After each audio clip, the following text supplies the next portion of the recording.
So it's a real pleasure to sit down with you. I think it might be good to start with some intros. So if everyone could just give a quick intro and the project or a company that they're involved with, that would be brilliant.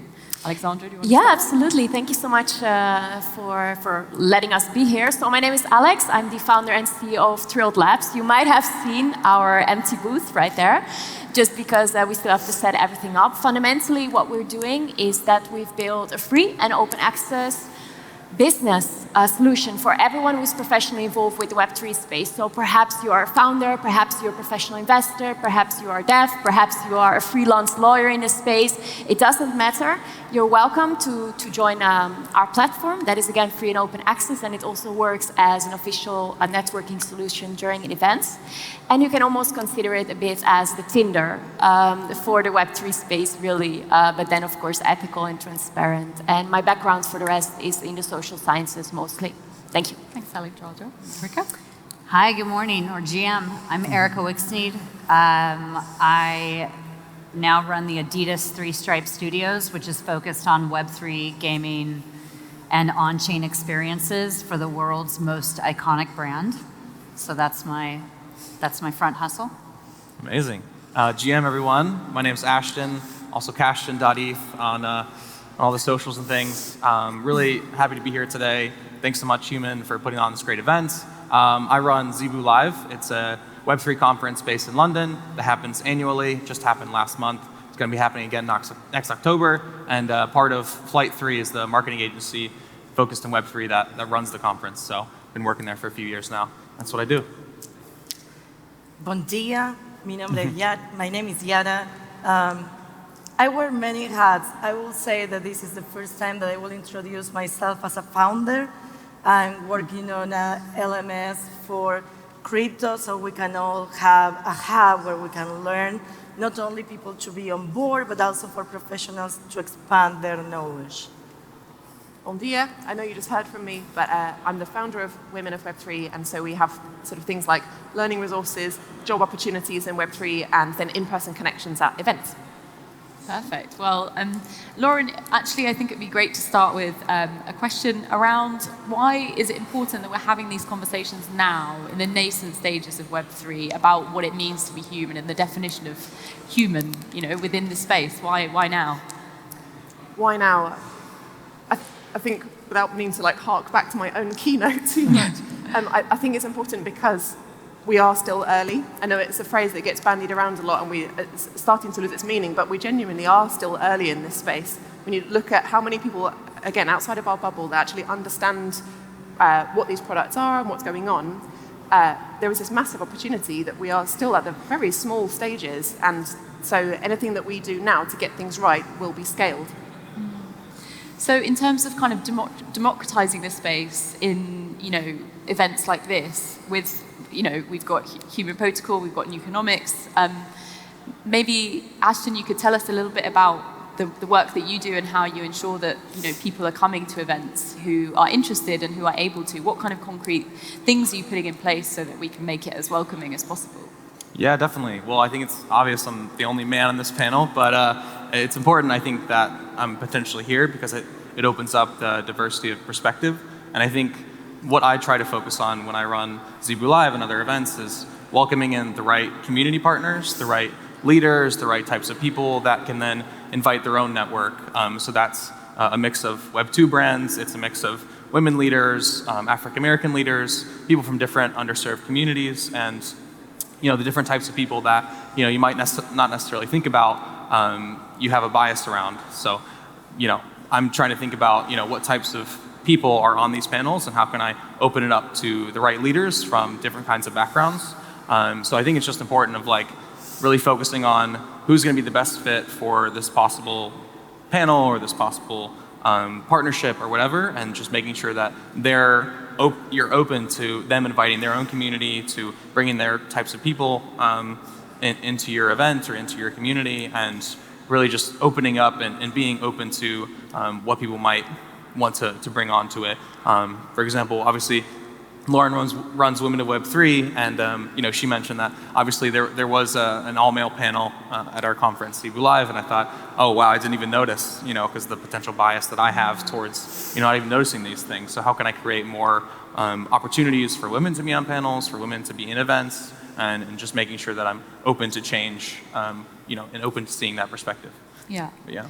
So Ihara, I know that you are involved in quite a lot of kind of grassroots organizations, like the Decentralized Opportunity Hub and some hackathon events. And I wondered, what kinds of things do those grassroots organizations play in bringing new people into the space, but just driving interest and openness?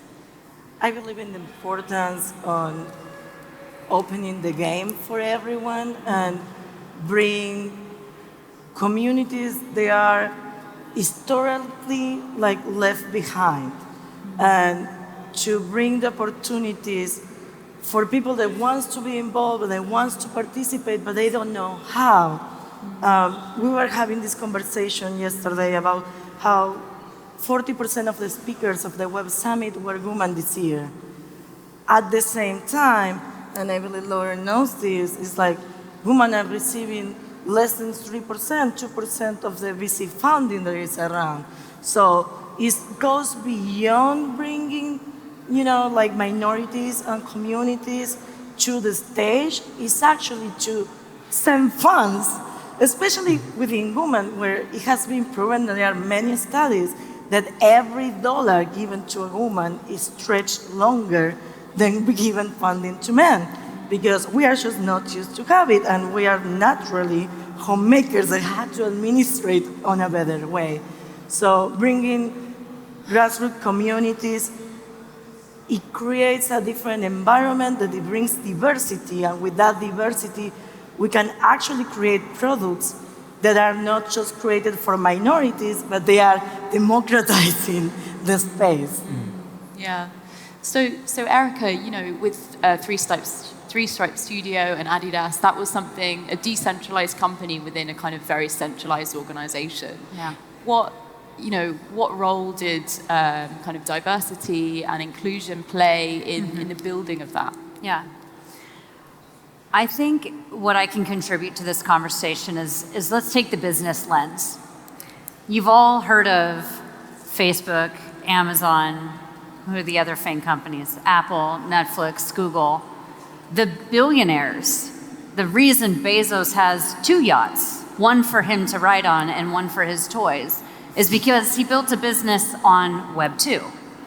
It is good for business to build decentralized, interoperable ways that you can distribute your products. You could share human capital and labor, and you could share those costs with possibly community. It's also really good for business to be efficient, more efficient than the way we've been built to date. It's much easier to scale when there's efficient ways to have composability or interoperability, which really doesn't exist in a lot of the way we've built Web 2. And then, quite frankly and fundamentally, if you're trying to sell something, if you're in the audience right now and you're an agency or you're trying to pitch an app, let me just tell you where corporate's focused. Corporate is focused on women. It's because the 27-year-old female right now commands 85% of the purchasing power. So if you want to be in business next year at this conference hanging out and having drinks with me at the bar, you better make sure that your business strategy is focusing on women and focusing especially on Gen Z girls, because that's what all of us in corporate America and corporate institutions, Adidas is a German company, that's where we're focused on. So I think it's imperative that this isn't just a conversation about how can we get women in the game. It is imperative that you pivot your strategies and you make products and make sure that she has a voice in the room, because she talks different, she acts different, she operates differently because the way that she lives her life, the way that she communicates, the way that she is connecting with other people around how she's getting awareness of new products she wants to buy, how she's determining what jobs and companies she wants to go work for next is different than how it was built in Web 2. And so that's why I think we're in a pivot, because it's good business, number one, because we want to make money and we want to put up the quarterly results to be able to stay in business. And number two, we have to make sure her voice is in the room. And so things that we're doing within Three Stripes Studios in our hiring, and I will say this, we are 50-50 male-female split. 50-50. And I do have someone who wants to be a non-binary individual. They actually show up to my meetings as an avatar. I don't really know what to call that yet, but like I'm at the forefront figuring that out. So we're also now beyond inclusivity. We're like into the next frontier, and I'm super open to that. So that's one. Number two, I spend more money and I've allocated more money upfront for training and upskilling. And I make it a priority in HR and in the people team that they also need to help in the education and upskilling of broader Adidas. So it's not just my job to make sure that I'm hiring at parity inside my team. It's the broader job that I'm doing education and training and bringing people along the Web3 journey to kind of pique people's interest and bring them in interesting ways so that it's not just something that we're hiding in a bubble in this little studio in a dark corner. It's something that the company is getting to learn about and getting to upskill as we're learning on this journey. So investing is the second one. I've also made sure, and I have a 5-month-old baby, and I'm here with my nanny, and after this panel, I'm gonna go pump my boobs and give my baby breast milk. And so, another thing that I'm doing is only working with people who know that it costs more money to bring me to things like this, because now you need a flight for my nanny, and I need a second hotel room, and I wanna say the team that put this event on didn't even blink to those asks. So it takes that kind of responsibility and accountability if you're going to attract Adidas to want to be a partner of yours in the future, because we are a female-led NFT project, like the Alts by Adidas. We are a female-led business unit. I have my own P&L. I can dictate where we're going to be spending the money and who we're not going to be spending the money with. And so I make it a mandate to make sure I also partner with like-minded organizations and people. So there's my monologue. I just want to make sure I get it out there. But I think that's the way I can contribute to this. It's business critical, and I'll just make sure that's the mission. It's business critical to be inclusive in Web3. Thank you, Erika.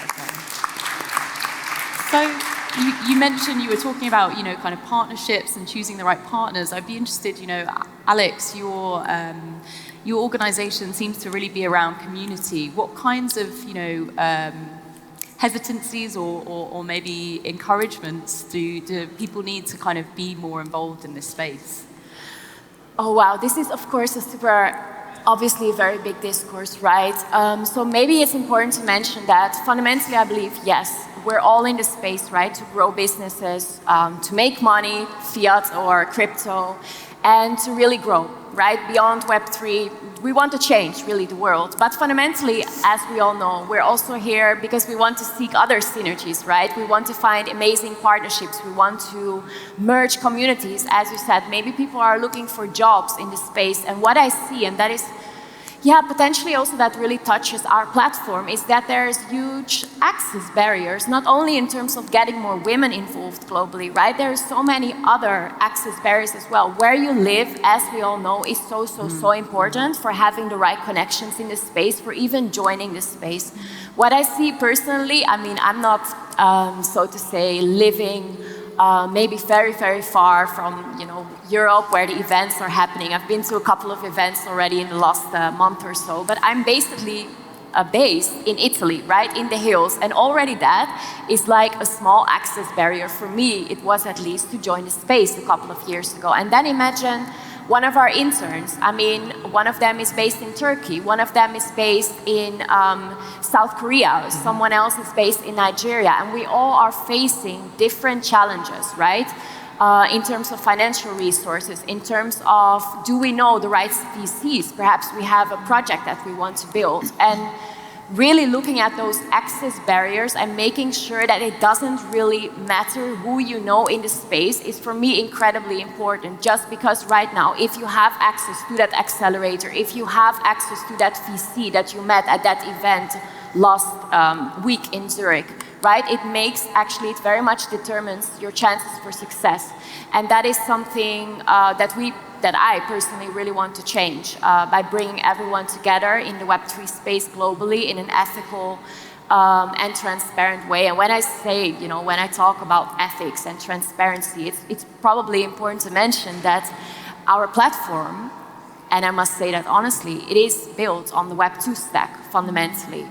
And yes, that has its disadvantages in the sense, we're not fully decentralized at this point. No, not at all. We're a small team. We're fully centralized, I should say, though we are distributed.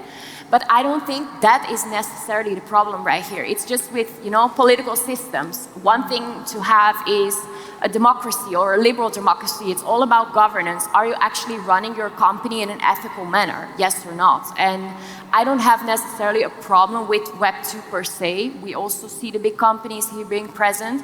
But it's all about what are you doing with people's data? Are you selling it? Yes or no? Do you put, again, access barriers for allowing people to join your platform? Yes or no? And those are just a couple of things that I wanted to add. Of course, yes, we care also about female inclusion, right? I also face the same challenges that have been already noted here in terms of raising, in terms of sometimes people joining our booth, we're speaking for half an hour and then they're asking, can we speak with the CEO? Yeah. And then I say, that's me. And maybe there is a little bit of a bias somewhere. The last thing that might be interesting to note is that I think there is also a really big role for everyone in the space too, and that also is, in my opinion, it really means to be human, to be self-reflective, right? I was in Barcelona last week at the European Blockchain Convention. There was a lovely panel of VCs, and one of the VCs 3 times in 1 minute said, we fund guys who do this, this, and this. And I'm sure he didn't do it on purpose, but it's like one of these implicit biases that we all have as humans, because none of us are perfect, right? We're all imperfect, but we can be more self-reflective. And I think these types of conversations really help in that regard, End of my monologue. I love your point about being self-reflective, and hopefully, we'll be able to all take some time after this event and, reflect. But I think, one of the big access barriers that I feel is going to keep coming up over the next few days is language and jargon. So I'd be interested to know from, any of the panelists, like, what do you think we need to do to break down some of that linguistic barrier and maybe concepts that at the moment are just impenetrable? I guess I can start. I mean, obviously, with an event, with a conference, there's going to be lots of jargon fundamentally involved in people's conversations and the panels and the different talks that they're having. And so, what we do on the side of the marketing front, at least, is to try to break down a lot of those jargons and try to think about what are different ways that we can open it up to different types of people.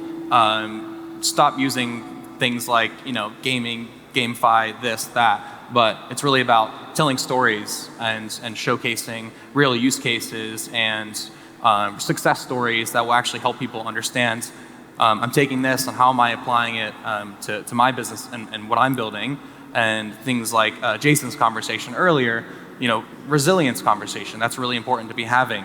And I don't think I heard a buzzword really in that whole conversation, and that just goes to show, like, these types of lessons and stories can then be taken and applied to the Web3 space, to events, to your own business. I think it's really about opening up and also being intentional about that, thinking about what are my potential barriers to different types of people. For example, bringing in childcare to a conference, to an event, could open it up to so many different types of people that have children, that have a family, that can't necessarily make time for events like this. So I think it's about being intentional about who am I creating barriers for, and how do I break that down with time investment, energy investment, but also money. How do we put aside some money to invest into those types of people being more accessible to our conference, to our business, for example. Yeah. I really like that. I was going to say, it's been so good hearing these very honest conversations and that the vulnerability that you were mentioning. I think this is just so fundamental in terms of how do we move things forward successfully, is having even honest conversations about, you and me were talking in the elevator this morning about having to both pump milk. And Ashton, the fact that you've even spoken on stage about, that I approached you saying, there's an all-male panel, I think we need to address that. And the fact that you sort of take it on the chin and say, okay, let's improve that. And I think this is so important to be recognizing this stuff and saying, okay, how can we do better? How can we include more people? And it's by having these really honest conversations where it's not a sort of pointing the finger of blame. It's saying, how can we do better for everybody? Mm-hmm. One thing that I've instilled in our team is I'm the curious optimist, and I'm really comfortable being like, I don't get it. I don't get it. You have to re-explain it to me. What does this mean? And I think the more senior you are in the room, this used to happen to me when I worked agency side, the more senior you kind of speak last. Isn't that kind of a thing that's been accepted in business? It was like, let the younger people go first, and then you work with the senior people, like synthesizes what they heard, and then they say what's gonna be the direction. I actually flipped that funnel completely on its head, and I go first. I'm like, look, you talked about X, Y, Z, don't fully get it. Can you like break these concepts down a bit more? Or I do the thing where it's, hey, here's what I heard you say. Is this what you're meaning or not? And also what I think we need as like a common filter to help break down the jargon is just talking in use cases. Because let me tell you what happens in the C-suite, right? Bringing it back to business. My CEO, my CFO, my CHRO, my CMO, you know how I communicate with them? They don't look at slides. Their strategy head offices do. They text. So if you can't communicate a complex idea in a text, you will not penetrate the board, full stop. And I make sure that I ask those questions in a simple way, not just to teach everybody how to speak simply in my room, but to make it comfortable to ask the stupid questions, because you wanna know what also I get in the board? Stupid questions. And so I'm ready for the stupid questions because we've already practiced dumbing it down in a super simple way for the 55-plus-year-old white executive who's got the kids at home, which is his only experience with NFTs as gaming, is secondary through their firsthand experience.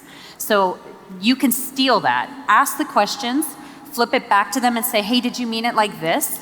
And then check yourself. If you can text it in a super simple concept that grandma's gonna get and the five-year-old's gonna get, or the fifth grader, you will be ready for the board and you will be able to sell anyone on what you're trying to bring in. Well, I think that's a very proactive note to end on. Yeah. So thank you so much to all of you for coming today. I really enjoyed the conversation, and I hope you enjoy the rest of the event. Cheers. Thank you. So thank you. Thank you so much. Thanks.